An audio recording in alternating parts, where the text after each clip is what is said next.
আসবে, এটাই স্বাভাবিক, কিন্তু ওর জন্য আমার সাথে যা তা আচরণ করবে, আমাকে মৃত্যুর মুখে ঠেলে দিবে। মিসেস জিয়াং বলে, আমরা তোমার বাবা মা, এটা ভেবে হলেও তোমার বাবাকে জেল থেকে ছাড়ানোর ব্যবস্থা করো।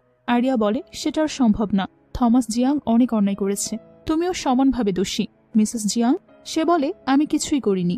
আরিয়া বলে, অন্যায় হবে জেনেও চুপ করে থাকাটাই তো ক্রাইম, তাই তোমাকেও শাস্তি পেতে হবে।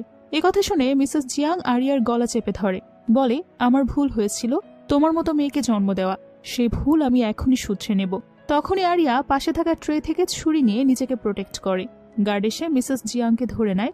আরিয়া বলে, শত হোক তুমি আমার মা, আমি তো তোমাকে জেলে পাঠাতে পারি না, তাই আমি তোমাকে তীর্থে পাঠিয়ে দেব, সেখানে তুমি সন্ন্যাসী জীবনযাপন করবে, সেখান থেকে ভুল করেও বের হতে পারবে না, তোমাকে তোমার শেষ দিন পর্যন্ত সেখানেই থাকতে হবে। আরিয়া লিয়ামের কাছে এসে বলে, গত জন্মে তুমি আমার হয়ে প্রতিশোধ নিয়েছিলে, এবারে দেখো আমি তোমার আর আমার হয়ে প্রতিশোধ নিলাম। লিউ